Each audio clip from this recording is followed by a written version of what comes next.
Várias lojas do Carrefour foram atacadas na última semana. Porto Alegre, São Paulo, Rio de Janeiro e Brasília. O que foi chamado pela mídia de protesto, na verdade, foi uma ação criminosa, pois a justificativa dos seus líderes que alegam ter sido um ato pela justiça social não se confirmou. Eu sou Marcelo Pontes e seja bem-vindo ao Verdade Política, um canal que não defende movimentos que buscam soluções através da violência.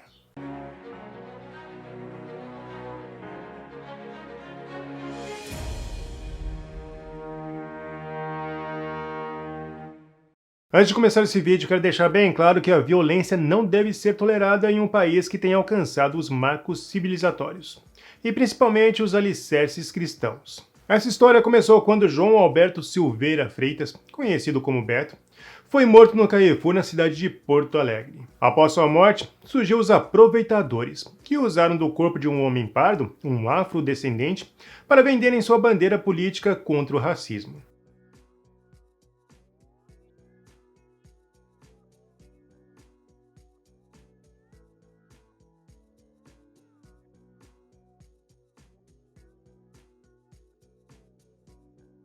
João Alberto não era negro de fato, era mais um brasileiro como tantos outros em um país com variadas ascendências étnicas. Apontaram a morte como sendo um caso de racismo, por um princípio raso. Se ele fosse branco, aconteceria o mesmo? A mídia se esforçou em transformá-lo em Marte, ignorando completamente o contexto, no caso, seu complicado passado. A resposta a essa pergunta fora do contexto seria não, mas dentro do contexto seria sim. A violência à mulher é muitas vezes respondida com outra violência, e João Alberto Silveira possuía um histórico de violência generalizada. Apesar da mídia não ter abordado o fato, João Alberto possuía uma longa ficha na polícia. Na lista temos porte ilegal de arma de fogo, violação de domicílio, injúria qualificada, descumprimento de medida protetiva, várias ameaças, desobediência, lesão corporal não apenas uma, mas várias vezes, perturbação, foragido da justiça e ameaça de morte com agressão. Ou seja, João Alberto era um caso-problema e sua ex-mulher já vinha denunciando há muito tempo. Ele já havia sido condenado com base na Lei Maria da Penha e foi acusado diversas vezes por agressões contra a ex-mulher. Inclusive, seu pai participou de uma das agressões e foi condenado no ano passado por injúria racial. Na sentença, afirma que João Batista Rodrigues Freitas, o pai de João Alberto, envolveu-se na briga de seu filho com a ex-nora Marilene Santos Manuel, chamando-a de negra macaca. Segundo Marilene, ambos agrediram-a com vários socos na cabeça e feriu seu rosto com os dedos na região do nariz. Foi a filha do casal que salvou a mãe ao abordar uma viatura. Se ela não tivesse tido essa coragem, ou se a viatura não tivesse passado no momento, a história seria outra. Quando os policiais chegaram na residência, as agressões já haviam ocorrido, e a vítima apresentava lesões visíveis no rosto. No momento da ocorrência, Marilene havia relatado ter sido agredida com um cabo de vassoura no rosto. Nesse processo, João Alberto e o pai foram condenados por violência doméstica. João Alberto pegou 7 meses de prisão em regime semiaberto. E o pai, João Batista, 1 ano e 5 meses no regime aberto. Infelizmente, nosso sistema falhou em conter os instintos agressivos de João Alberto. Por isso, segundo testemunhas dentro do Carrefour, ele voltou a dar asas a seus instintos agressivos. Segundo o relato, João teria novamente extravasado sua violência ao bater boca com uma mulher, à caixa do supermercado.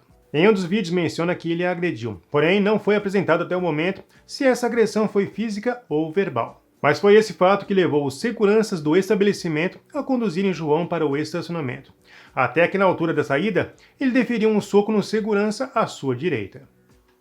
De início, os seguranças tentaram usar técnicas de mobilização, mas incapazes de conseguir segurar João, partiram para a agressão desmedida, dando ênfase para os instintos que a própria polícia condena. O laudo aponta que João Alberto morreu por asfixia, o que reforça um problema a nível mundial: a precariedade da aplicação dos métodos de imobilização. Um dos seguranças passou muito tempo com os joelhos em suas costas durante a imobilização, um tempo suficiente para promover asfixia. Porém, o ciclo de ódio não acabou com a morte de João Alberto. A mídia e movimentos de esquerda usaram João como meio de alcançar um novo palanque panfletário, que incitou mais movimentos de ódio, e a internet se encheu de intolerância.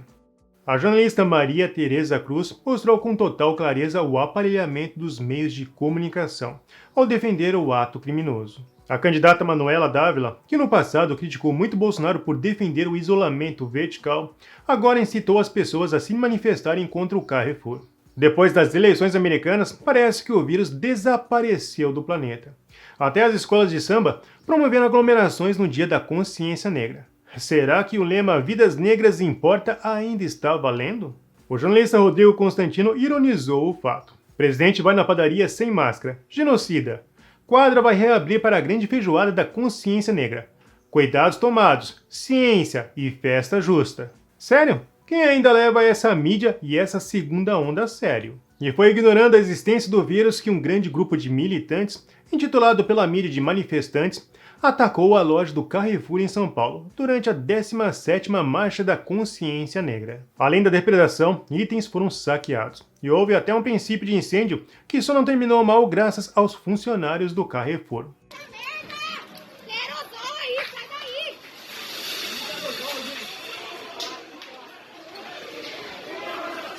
Para quem não sabe, desde que o CFC foi abolido, os principais fabricantes de produtos aerosol utilizam os gases isobutano, butano e propano, o que transformou as mercadorias em verdadeiras bombas. Em nome da justiça negra, os manifestantes colocaram os funcionários afrodescendentes em uma linha perigosa no combate ao incêndio.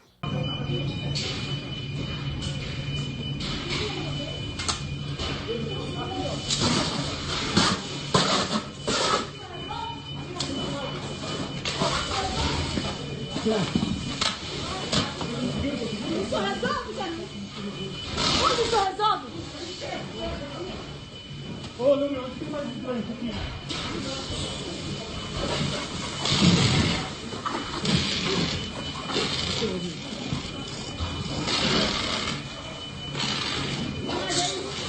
Onde tem mais? Dá licença.